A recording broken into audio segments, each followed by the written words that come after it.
this is like a job, right? You might have many jobs, mom, aunt, sister, you might work at Walmart, whatever it is, your job, but you've also taken on this as your job as well, and I've become your employer in a sense. So when you're going to show up to work late, what do?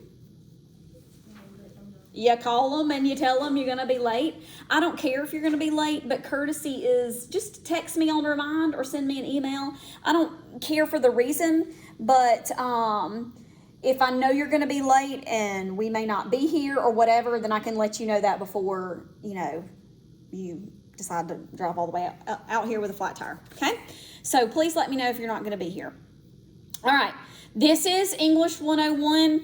I know that I might not be the original instructor that a lot of you signed up for. However, you're winning because I'm the best one here.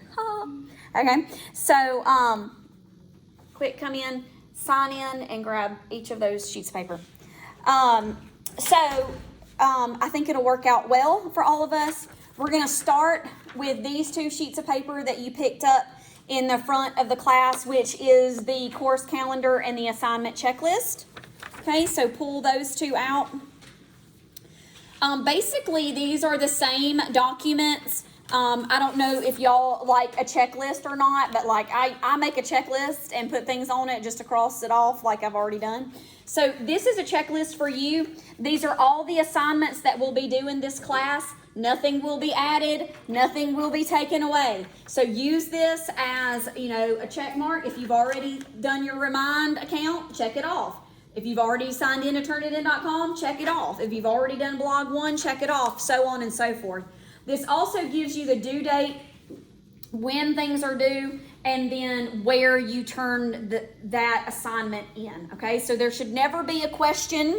Do not email me, Miss McGee, when is my map due? Okay, I've given you a document that tells you that. Sign that paper right there, find your name, and then get each one of those sheets of paper right there in front. Okay, so I've told you when everything is due. You should know. The course calendar coincides with the assignment checklist. So you will see all the information on the course calendar, the assignments and things like that, but this also gets into detail about what the things that you should also be doing during the week.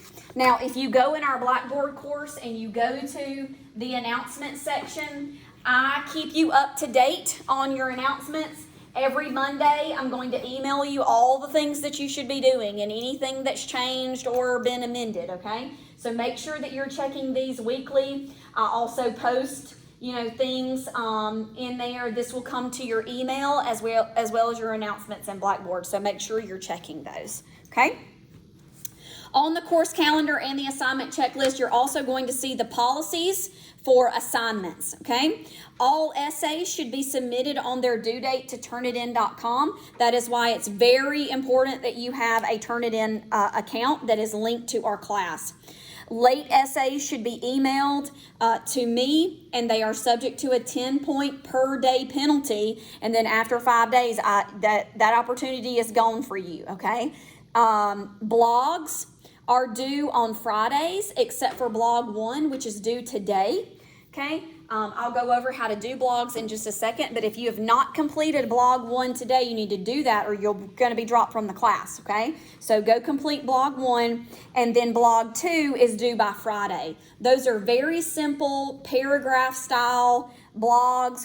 There are 10 of them total. You can go home this weekend and get all of them done. They're all open. They're due on Fridays. You can submit blogs late. However, you won't get full credit. So they're worth 15 points. If you turn it in late, you'll get 10 of the 15 as long as your minimum word length requirements have been met. Any questions about those? Quizzes are due by Wednesdays, and they close and don't open, okay? So again, all of those are open now. All the quizzes are open. You can take them at your leisure, but way before the due date, certainly.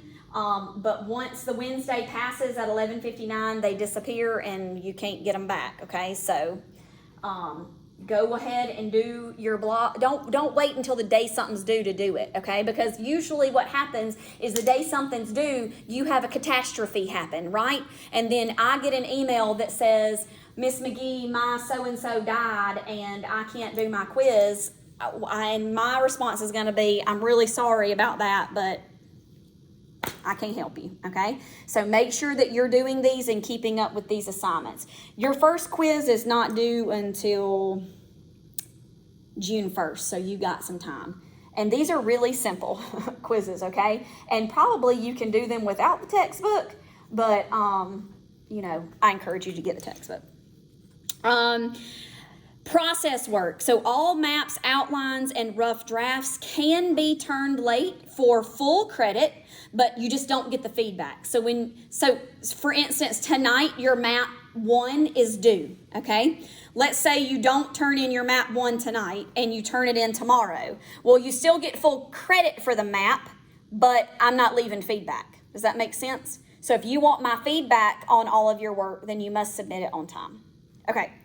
That's pretty much it. I've covered all the policies. The class login information is right there on both of those sheets of paper. Do I have any questions about any one of these things? No, yes, no? Yes, no. Going once? When you take the quizzes, do you just do it in Word? Or? Yeah, so I'm going to go over that in just a second. Okay, questions about these, though? All right, so let's go over Blackboard, okay? So from your Blackboard shell, you should have all the classes that you're taking listed. Now, obviously, you don't have these because these are all mine. But 101, you click on it, okay, and this is what pops up. If you haven't watched the Start Here video, you need to watch, or I'm sorry, not the Start Here video. You've read through the Start Here. You've downloaded your syllabus, right? I've given you your assignment checklist and your course calendar. All you need to do is print off your syllabus to do this extra credit selfie assignment. So if you want to print out your syllabus and get this extra 10 points on Essay 1, I encourage you to do so. That's a little extra jump, you know, at the beginning of the semester, right? So you have these 2 documents. I've given them to you today, but you do need to print off the syllabus and have that in your selfie if you want the bonus 10 points, okay? You also have the plagiarism guide. Everybody needs to read that and know what plagiarism is. Any kind of plagiarism in this class, whether you mean to do it or you didn't mean to do it, will result in an F either way. If you meant to do it, it's going to be a 0. If you didn't mean to do it, it's going to be a 50. Now, I'm going to try really hard to help you not plagiarize, but inevitably it will happen. Somebody will get an F on an essay, but it's totally fine. Just don't need to do 2 F's on it, 2 F's on 2 essays. Now that's when it really kills you, okay? The best way to ensure that you're not going to get an F on your paper is to make sure you submit your map, your outline, and your rough draft. If you submit your rough draft to me and I know that something's happened, then I can step in and interject and stop you from committing, you know, that writing sin, if you will, okay? So make sure you're submitting your process work on time. That's the best way to pass this class. Now, English 101 and certainly English 102, for me, this is a roller coaster, right? When you get in their car ride, right, they tell you as long as you sit inside the vehicle and follow directions, right, you're going to be fine and make it to the end of the ride. That is exactly how this class is going to go. As long as you follow what I tell you to do, you are going to make a 70 or higher, okay? But if you stick your arms and legs outside of the vehicle, you're going to get chopped in half. There are no life rafts. Miss McGee doesn't throw out life rafts, okay?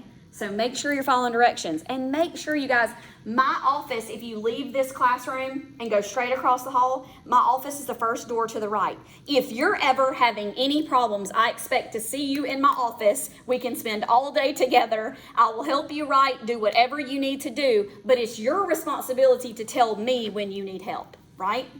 We're all adults. Some of you may be high school students still, but somebody deemed you old enough and responsible enough to take this college course. So I'm going to treat you like a college student, not a high school student. I'm not chasing after you when you don't complete something or turn it in. It's very easy for me to put that 0 in. It's the largest key on the number pad, okay? I'm not going to treat you like a baby. If you need help, then I expect to see you, okay? My office hours are all day Tuesday and all day Wednesday, okay? So hit me up. Got it? Shake head, shake head, shake head. All right, cool. All right, start here. Now, there's a bunch of different things that's on the column here. When you scroll through, you'll see my information. My office, again, is right across the hall. It's got my phone number, my email address. It's got all of our course login requirements for Remind and Turn It In. This tutoring services button is awesome, okay? So we have the CVCC Tutoring Center, which you can go to get help. They're amazing in there. And actually, Mr. Beliveau, who was originally teaching this class, is actually working in the tutoring center. So an actual instructor is in there helping students write their papers. So perfect chance for you to get the most bang for your buck. But also, CVCC pays for the tutor.com website. It's a 24/7 tutoring center. You can, email them at 11 o'clock at night, when you can't get like I ain't answering at 11 o'clock at night. I know I look fun, but I put my PJs on early, okay? So you can use that tutor.com website. It's free for you. Email them your essay. They will literally edit it for you and send it back to you in like a perfect, pristine document. Like, that's insane. Like, everybody should be using that, right? So that's under the tutoring services. Course videos. If I've given you some feedback and told you to fix your structure or topic sentences or whatever it is, and you don't know how to do that, these are all videos made by me. And you can watch those at your leisure if you need to. Same way with course resources. These are all kinds of links. You have the grading rubrics. That'll come in handy for essays 2 through 5. The books, the recommended textbooks for this course are the Writing World, the Writer's World, Paragraphs and Essays, and the Writer's Reference. So I don't really recommend that you get this one, only because I pretty much help you with all of your sources, so you don't really need it. So I wouldn't, unless you just want it. If you're going to be like a liberal arts major, or you're looking forward to a lot of writing, get this will be useful for you. But otherwise, I wouldn't waste my money. This is the book that they sell in our library, and the ones that when you go to the quizzes and on the course calendar, those are the page numbers. However, if you find a 4th edition that's much cheaper and you're looking to save pennies, you can also buy the 4th edition. There's not much difference than the two. However, the page numbers are different. And so if you choose to buy the 4th edition, I've given you the pages and for the quiz pages and the readings and all of that. And that's in course resources. Okay? If you have friends in this class, just buy one book and then y'all can all share it, or whatever. Like, I don't care how it happens. Quizzes. So your first quiz says complete the Reflect on It section on page 11 of your textbook. So when you go to page 11, it gives you those questions that I've already listed on the piece of paper, which really you could probably just Google it. I'm not saying that out loud for the video. Y'all hear me? Okay, good. Okay, so the Reflect on It is right there. To complete the quiz, click on the quiz, and then you can type it in Word, right? And then save it and attach it. What I would prefer you do is just to, in the comment section, put your answers. That's the easiest way for me, because if you attach it, then I have to download every person's attachment to every single quiz. It just takes forever. So just before you write, you should think about your topic, audience, and purpose. Explain what each of them is. So just put A, topic is blank. right? So you're just defining those. Yes? I'm preaching 150% better than y'all are responding. Okay. Everybody good on quizzes? Good. Your first one's due on June the 1st. All the rest will be every Wednesday, okay? So there are 8 quizzes. Blogs. Blog 1 is due today. Blog 2 is due Friday, and then 3, 4, 5, they're all due on the consecutive Fridays in the course. So there's 10 total. Each of them are 250 words. You have to answer both parts. You should have a total of 250 words. Now, 250 words is not even a healthy college paragraph, okay? When you start typing, you're going to notice that 250 words is not that much. You can get all 10 of these done this weekend if you want to. To reply to the blogs, click on the blog, and this page comes up. So 4 people in this class have already completed the blog. Go to create thread, and then this pops up that shows you what the blog is about. So for this blog, you're going to type, I understand the expectations set forth in the syllabus schedule and the statements above. Then you're going to include a 100-word blog to give us an idea of who you are. You can include your hobbies when you graduated high school, if you have kids, or your anxieties about this course. This part is up to you, but try not to give too many personal details, i.e., you don't know who people are in this class, so don't give out your address and your phone number. Don't be a weirdo, right? I like to just put blog 1, whatever blog it is, and then you go to the message box, you start typing, my name is blah, blah, blah. At the bottom of this box, it gives you a word counter. So how many words did this blog have to be? 100. So this should say 100. If somebody owes you $100 and they give you $96, are you going to be happy? No, you want your full $100, right? I want my full 100 words, okay? So make sure that's 100 words. All the other ones are 250. So if you want to get full credit for the blog, then they must be 250. Now, blog 2 is you go to this website and then you write a 125-word blog about your biggest social media pet peeve, and you give me 125 words about what's the worst thing about the internet. Okay? Easy peasy. Got it? Any questions about quizzes? Any questions about blogs? No. Okay. All right. The last thing I'm going to do on Blackboard is show you that everything that we do in this class is on Blackboard. Okay? You lose your assignment checklist, it's on Blackboard. You lose your course calendar, it's on Blackboard. You lose your map, guess what? It's on Blackboard. Everything that we do is on Blackboard, okay? So even where you're going to submit your map, your outline, and your rough draft, they're all in the coinciding modules that go with that individual essay. When I printed out the map, it looked different. Mine came out like this way. So are you always going to provide a map for each essay? I will. Mm-hmm. Wait, show me how did it look?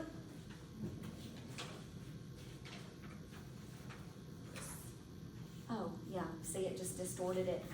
Yeah, you can, use mine, that's fine. And so, if you're gonna use the paper version to turn it in, okay, let me show you this, okay? So, if you'll get the Blackboard app, on your phone and log in with all of your same information, right? Okay, so you go to the Notes app on your phone, go to make a new note, okay? And then a camera in the bar will pop up, and then you go to scan documents, right? And so now this allows you to create a PDF of the document that you wrote on, okay? So this is what it looks like.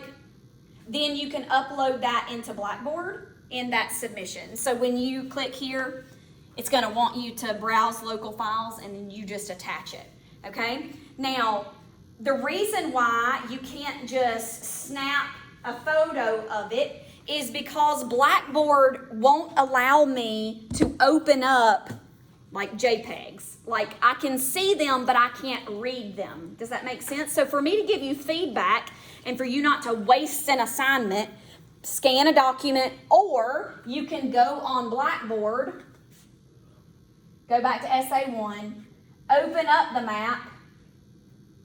By the way, while we're in this stage, please make sure that you are in Google Chrome or Firefox when you are using Blackboard. If you're using Edge, attachments will not come up for you. Okay, so if you ever get an error, just note that you're not opening up in the right browser. Okay, so go to the map. You can open it up. Then you can type all your stuff in and just submit it that way. I'm totally fine with that too. I'm going to leave that part up to you. Does that make sense? You can either type on it or you can write on it and scan it in. I have an iPhone. You said, because I'm in notes and I'll see where I can scan. Okay, so go click on the camera icon. Do it on the camera. No, go to notes. Make a new note. Then camera. Oh, Oh, okay. sorry. Well, click on the camera. Sorry, I keep it. And then it'll say scan documents. Oh, okay. Then you just take a picture of it. Okay. Then it creates a PDF. And then when I open up your PDF, I'm able to enlarge it and like actually read it and give you feedback on what you put. Again, you can open up the document and then type on it and then, put it right in. Same way with the outlines. And now you're going to have to type the rough draft period, because you turn the rough draft in like as if you're going to turn it in that day, because then I'm going to fix that document for you and show you what you need to do to fix that document. And I can't do that if you're sending me a handwritten notebook piece of paper. That's not how it works, okay? All right, so everybody got it? You know what to do. If you can't find something, where is it? Blackboard. Is it Blackboard? Okay. So let's get on to the essay then. Now, they are letting people join this class up until Friday. So I had to create the course calendar so that somebody new coming in would have enough time to write their first essay, even if they started on Friday after y'all. So you guys kind of have an advantage of that. Like my other classes, they have to turn in their first paper on Tuesday. So you guys actually get a week and a half to get this paper done instead of 6 days. So we're going to try to use that time to our advantage. Now, what that means is that we're going to have to meet together for the first couple of weeks, but then I'm going to try to save y'all as much gas money as possible and not meet every single week, okay? Now, that doesn't mean, I'll still be here in my office. That means that you can use this time to come to campus and meet with me one-on-one. We can get things worked out together, but we may not meet as a class collectively. And that way, you only have to come see me if you need me, right? So if you're trucking along and doing the right thing and you got it going on, then, there's no reason why we need to meet every single week for 2 hours. Does that make sense? But, so we're going to meet this week. Okay.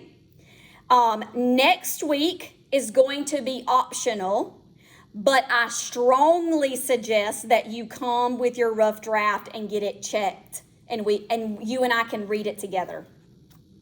We cooking with gas? Okay. Because that next Sunday, June 5th, is when your essay is due. Okay. So, so we're meeting this week. June 1st is optional. Y'all write these down. All right, we have to meet June 8th because we're going to talk about Essay 2, okay? Which means that June 15th will be optional. I strongly encourage you to come by campus anyway, okay? We will meet the 22nd. But the 29th will be optional.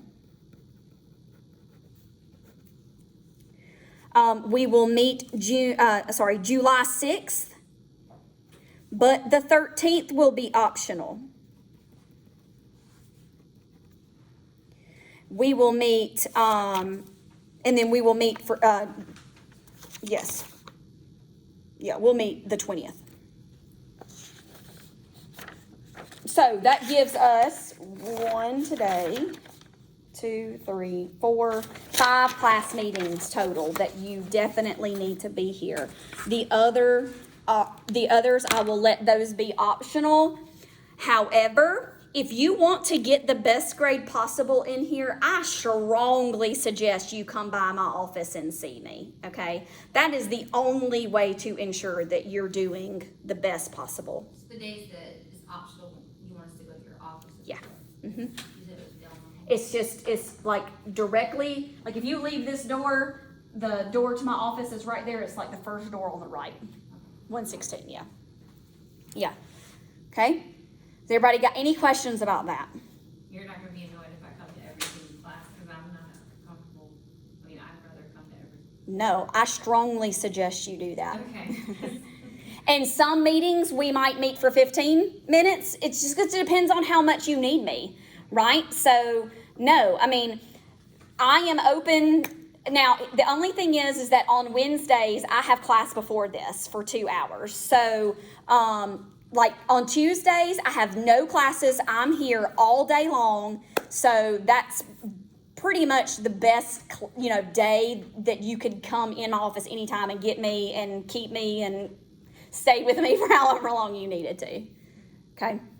Now I have, like on Thursdays, I have committee meetings, and I mean, I'm a full-time advisor, so I have to do those things too. So Tuesdays and Wednesdays are my office hours for you guys. Okay. Anything else before I get into the essay? Okay. Y'all gotta stop me, because I don't know if y'all like realize, but like I'm a hyper chihuahua. Like, you gotta, feed me a treat and I'll settle down or something. Okay. Does that make sense? Everybody good? Everybody? All right, diagnostic essay. I'm looking at this piece of paper right here.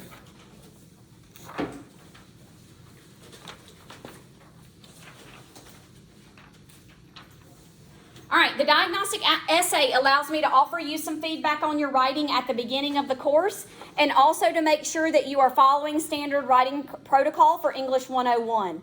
Completing the diagnostic writing is a good way for you to get your feet wet in this course with minimal damage to your overall grade. The diagnostic essay is worth 5% of your total grade for English 101, which is 5 points of the 100. So let's just say you completely screw this first essay up and make a 50. A 50 is the lowest thing I'm going to give you. I don't know when the last time I gave below a 50 was, okay? So if you just royally screw this up and you make a 50, you've only lost 2.5 points off your total grade, right? So, I mean, potentially you could still have a very high A, finish this course with a very high A. So if you mess up, don't drop the class, okay? Let's give us a chance to work together on getting it right and, making it better, okay? Don't give up on me. Let's see. It gives me a good idea of how much you know about writing an essay and how to better prepare you for the rest of the semester.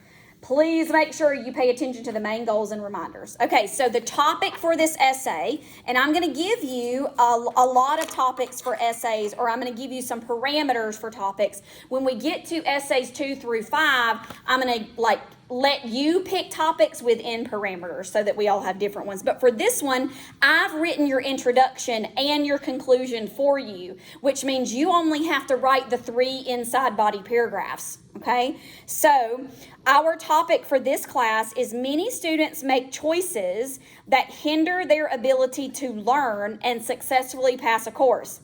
Thinking back over yours and others' educational experiences, what are 3 examples of choices that students make that cause them to fail or do poorly in a class? So let's brainstorm that for a second. Like, what are some ideas that you guys might have? Why do students fail? Wait till after that. Okay, good. Let's see. How can I say that? Let's see. Oh, yeah, like that.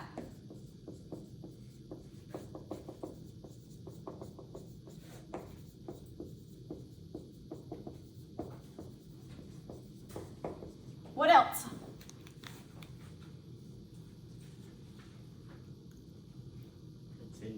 Ooh, yes, attendance. That's a big issue. Which is why I strongly encourage you to at least pop by on those days that are optional. What else? Not getting proper sleep. Okay, maybe like not getting rest. Like, yeah. Proper rest. Yeah. Not getting enough rest. What about, does your job interfere with school? Yeah. What about family obligations? Yeah. Family obligations often interfere. What about your priorities in general? So I've met many students over my 18 years in education that are just here to appease their parents. Like, they're not here for themselves. They don't know what they want to do. They don't know why they're here. They just know they have to be here for some reason, right? So, maybe their priorities aren't at school at the moment. What are some other ones?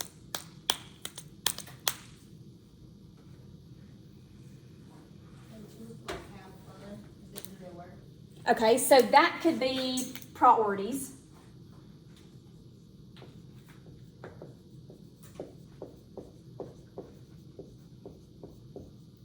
Like spending too much time on social media or watching TV, getting caught up in a Netflix marathon instead of working on your work, right? Maybe taking on Zoom classes. Okay, I like that.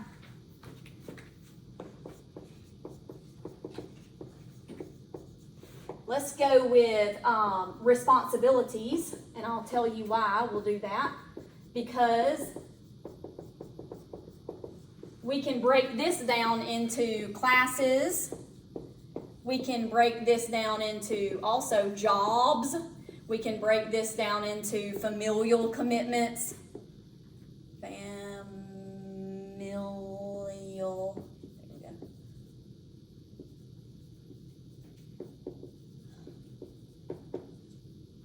Okay. All right. Let's look at these. There are two articles that are present on your blackboard. These two articles you're going to use in your essay. You must have at least two quotes. Two quotes must appear in your essay. I prefer 3, and you'll see why in just a second. But you need 2 quotes, one from each of those articles, okay? One from Article 1, at least one from Article 1, and at least one from Article 2. Okay? So let's see what those 2 articles say. Article 1 is titled 9 Poor Decisions You Hope Your College Student Will Avoid. So they have things like not going to class, right?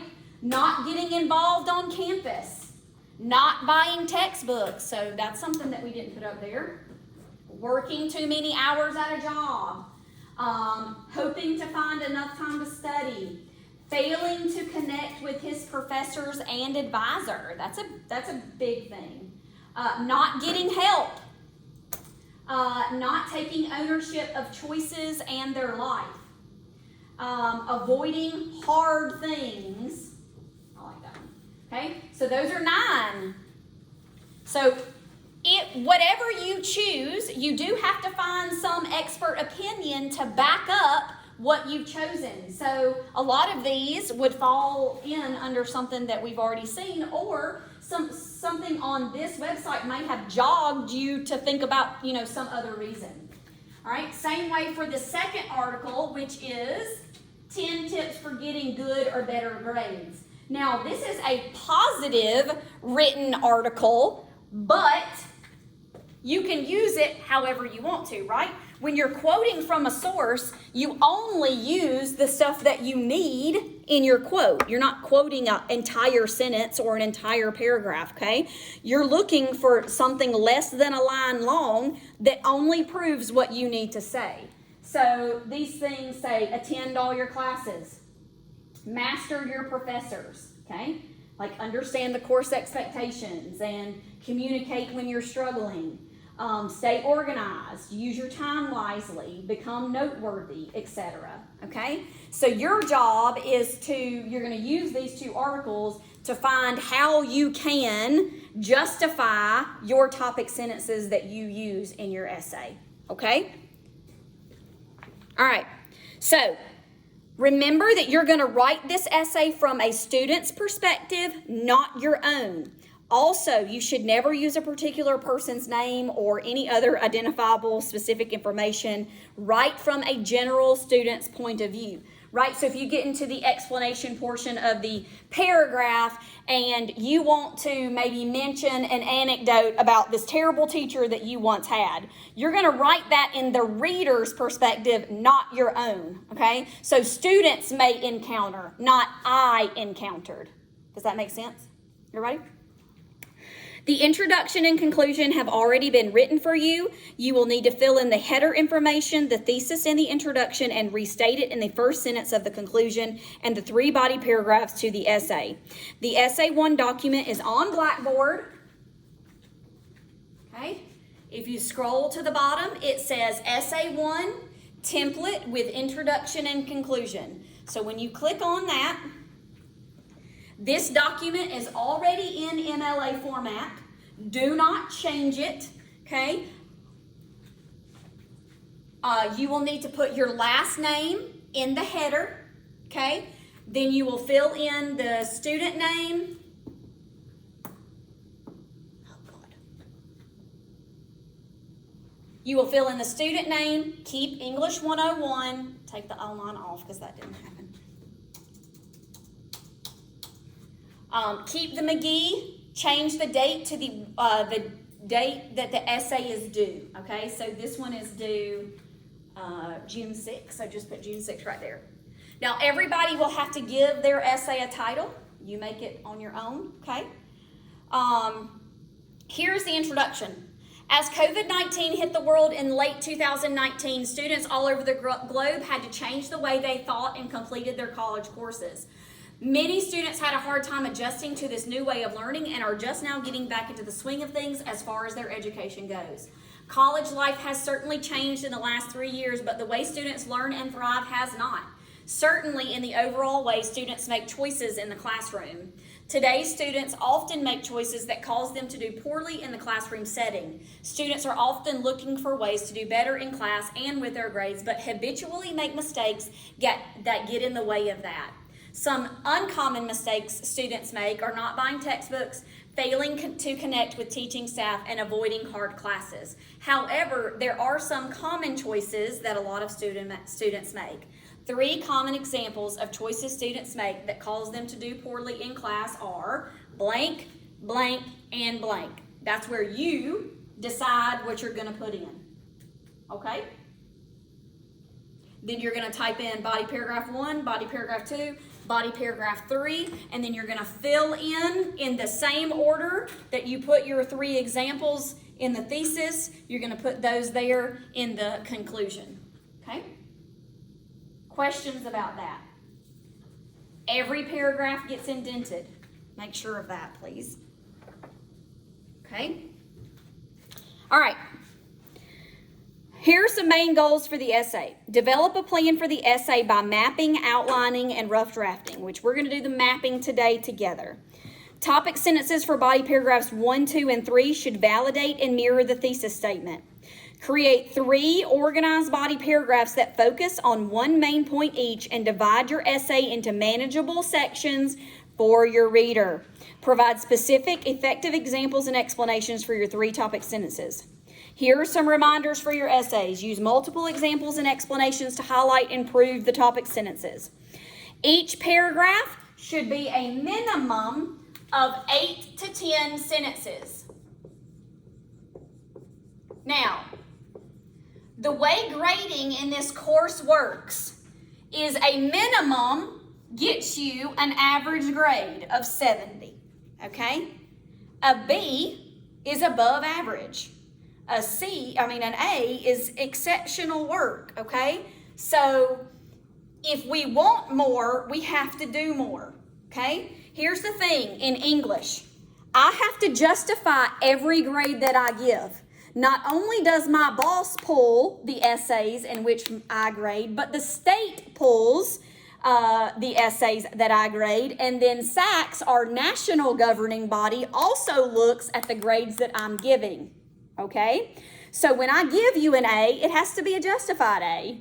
And when I give you a B, it has to be a justified B, C, D, and F, okay? Now, that is why I give you every opportunity to turn in your map and get feedback. Turn in your outline and get feedback. Come meet me in my office. Let me fix your paper, okay?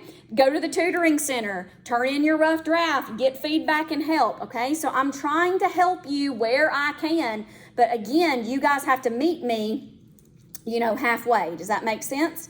Now, if you follow my structure that I've given you, this is not going to be an issue at all, okay? So, again, if you'll just follow directions, I've set this class up so that we can all be successful, okay?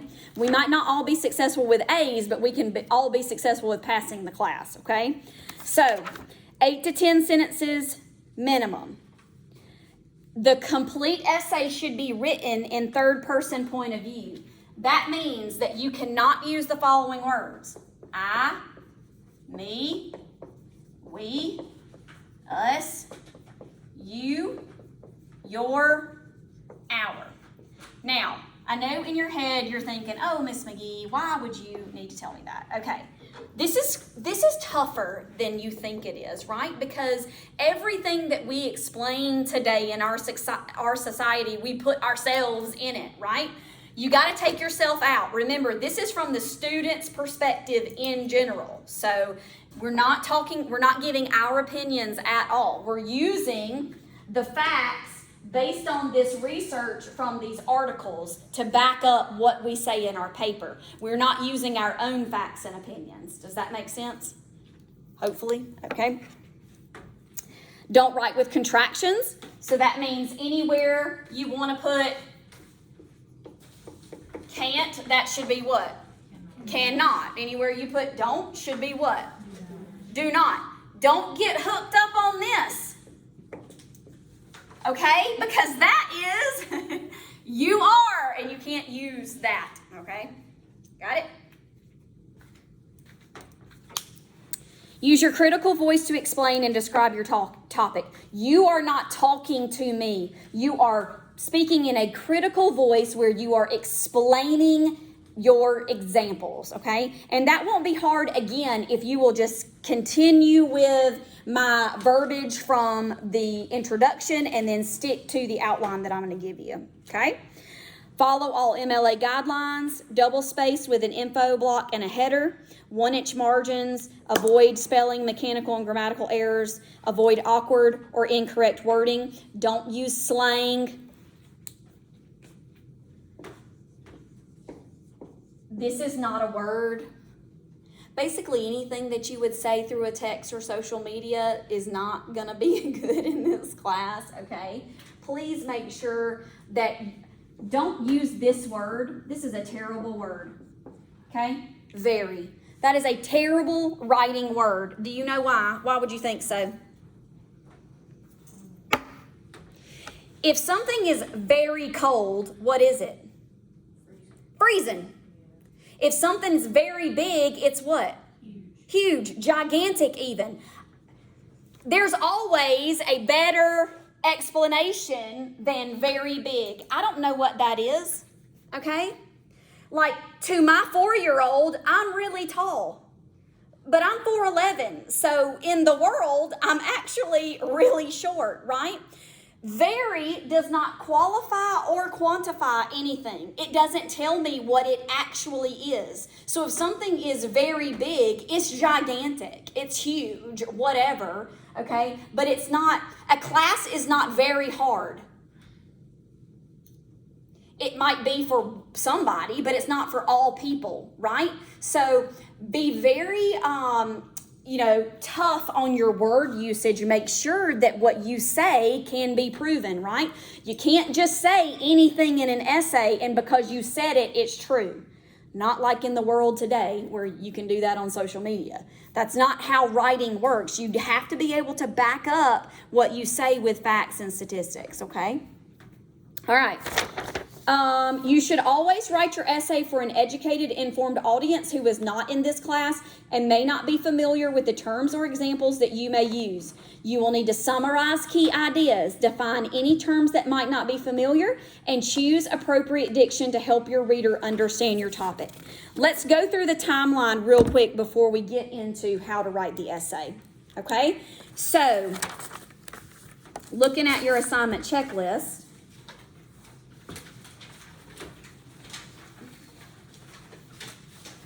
oh, you guys have until Sunday for your map.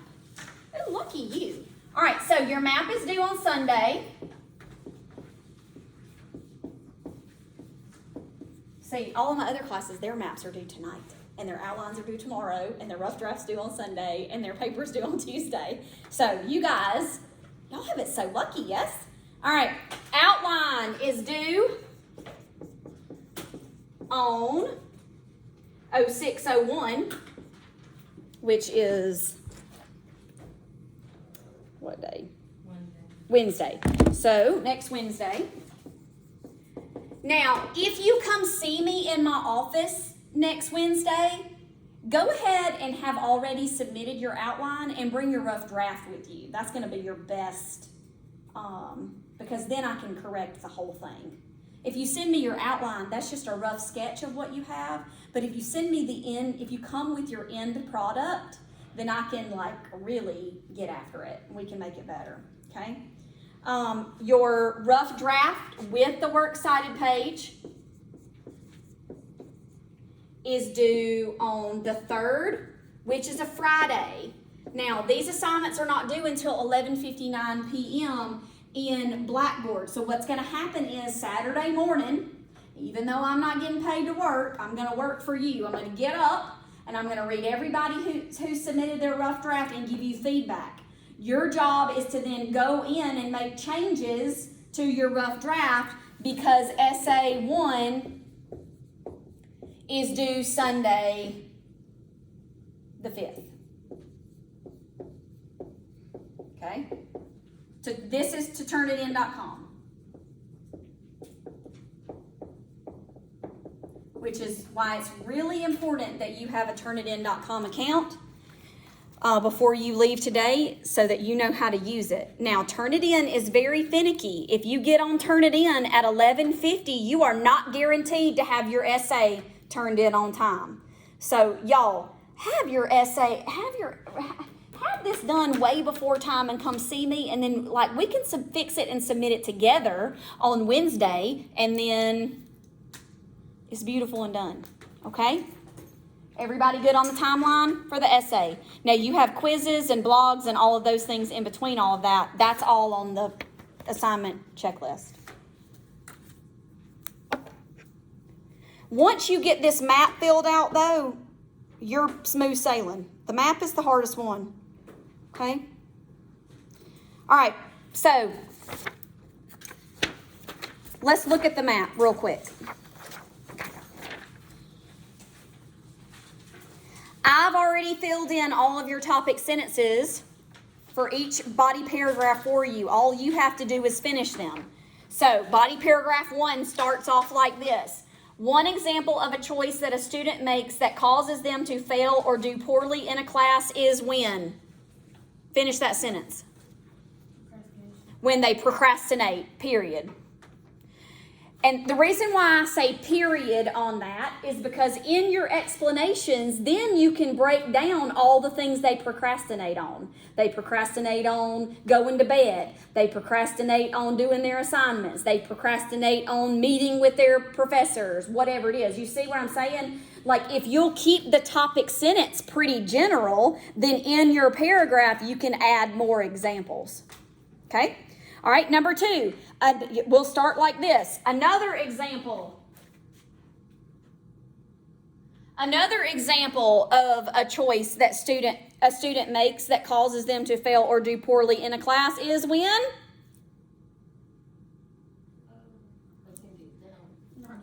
Yes, Okay, so you have to finish that sentence so it makes sense. So what would we say? We wouldn't say attendance there because that wouldn't make sense. But we could say what?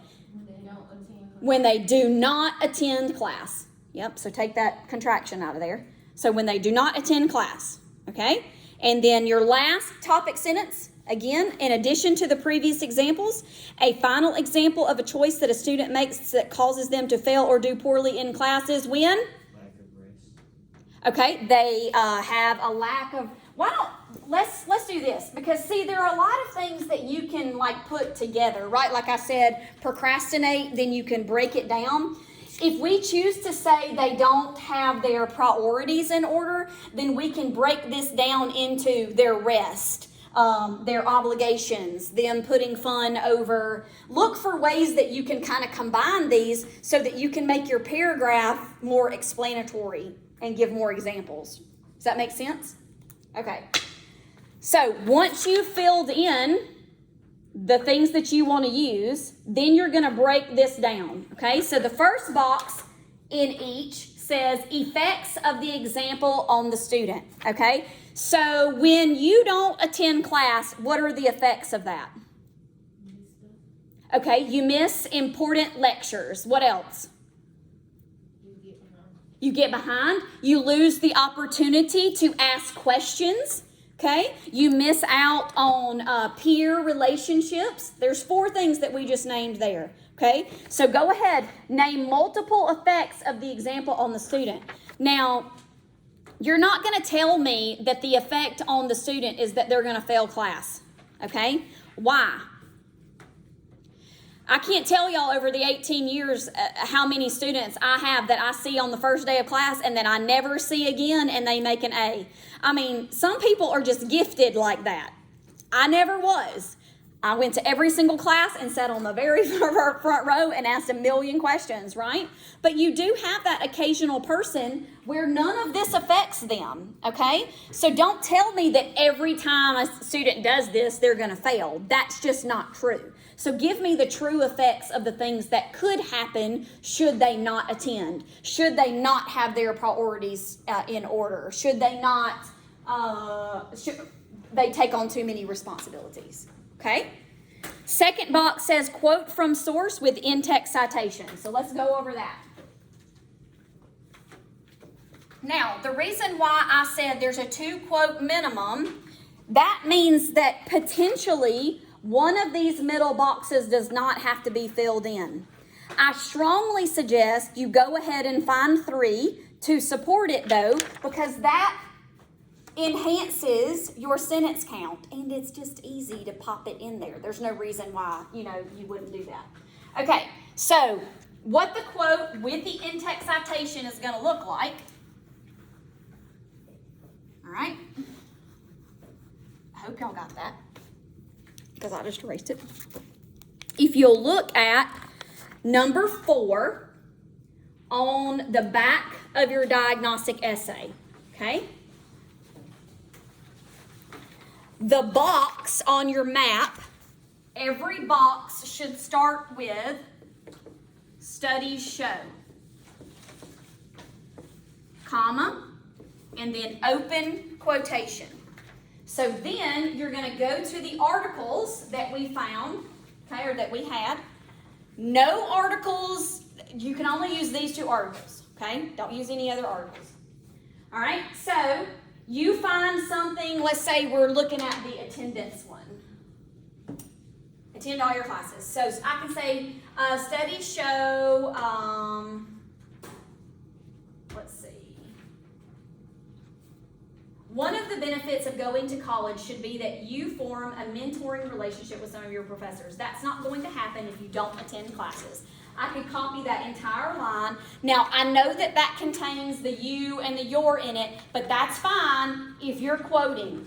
You can't use you, your, I, me, we, us, our. But if you're direct quoting from something, don't change that in their writing, okay? So you go find the one sentence or less, okay, that shows whatever thing you said, copy it word for word, close out the quote, and then you're going to put in the author's last name. So this one happens to be Hanson. So at the end of this sentence, after you've put in your whole quote, you're going to put Hanson in parentheses and close it with a period. No period goes on the inside, it only goes on the outside. Okay? Now, you have to have one at least for both of them. So the other one would look the same. Study show, comma, open, close. This one's last name is Nelson. So I must see these two. Now you can do 2 from Hanson and 1 from Nelson, or 2 from Nelson and 1 from Hanson, but you must have both of those. Why, Miss McGee? Because Miss McGee has already completed your works cited page for you. You don't have to do that. As long as you have a Hanson and a Nelson in your paper, you're not going to get an automatic 50. But if you give me 3 from Hanson and none from Nelson, then that's plagiarism. Okay? So I've done all this work. You guys make sure you have a quote from each of them to satisfy that. Okay? All right. And that's explained here again on this paper. Okay, so once you have that one quote, that's all you need on your map. The bottom line says, explanation of research, what does it mean? So if you go back to your diagnostic essay paper, this is going to be number 5, okay, here. So if you want to go by this box and put number 5, number 5, number 5. In fact, let's do that together. Hold on. Y'all got all this? So, you've got one box on the outside, and then you've got one box that's broken into a section of 3, right? In this box, put the number 1. In the top box, put the number 3. In the middle box, put the number 4. And in the bottom box, put the number 5. So you can do that 3 times. 1 will go in each of the first boxes. 3, 4, 5. 3, 4, 5. Does everybody understand that? Now your map is going to coincide with this how to write essay 1. So let's move from the map and then look at the back of this document again. That was your description. For every essay, I'm going to literally tell you how to write it. Again, if you can follow these directions, you're going to do a good job, okay? So here's your topic sentence. One example of a choice that a student makes that causes them to fail or do poorly in a class is when, ... Fill it in. Now fill in the rest of this sentence with your first example. Number 2, you're going to literally use these words, okay? This happens when, then explain when the example might occur. Number 3, the effects of not attending class are. This section should be 2 to 4 sentences, sorry. Then your quote, studies show, comma, fill in the ellipses with a quote from one of the sources given in class. In the parentheses goes the author's last name, if given. Both of them are given, so you don't have to worry about the other. Number 5, this means. Now you're going to explain the research in your own words. What does this mean? What does this mean for students? What should students be doing? Why should students be doing it? Does that make sense? All right, and then number 6 is your conclusion sentence, which I've already written for you. All you have to do in the blank is fill in the example. So blank is an example of why students may do poorly in a class, period. Then you're going to do that again 2 more times. And that's it. Okay? Your outline coincides with this paper. Okay? And your map. So whatever you put down for number 1 here should go on number 1 here. Then you'll have to do number 2 yourself. It's not on the map. So then 3 and 4 and 5, whatever you put on the map, you put on the outline, okay? Then I've filled in the conclusion for you. Do you feel better about this? Shouldn't be too tough. Questions? All right, we're going to do the map in class. So let's get busy, okay? I want you to pick out your examples, the 3 that you're going to use. I want, if you have your laptop, pull up the 2 articles. Let's start looking for quotes. Let's get the map done. I want to check the map off before you leave so that I know in my heart that you know what you're supposed to be doing, and making sure that everybody has a good grip on the assignment. And then I will let you go and you can do the outline and all of that on your own. Then next week you can come meet with me at your leisure, either Tuesday or Wednesday, with your rough draft. Okay? Okay, Miss McGee, we're gonna do it.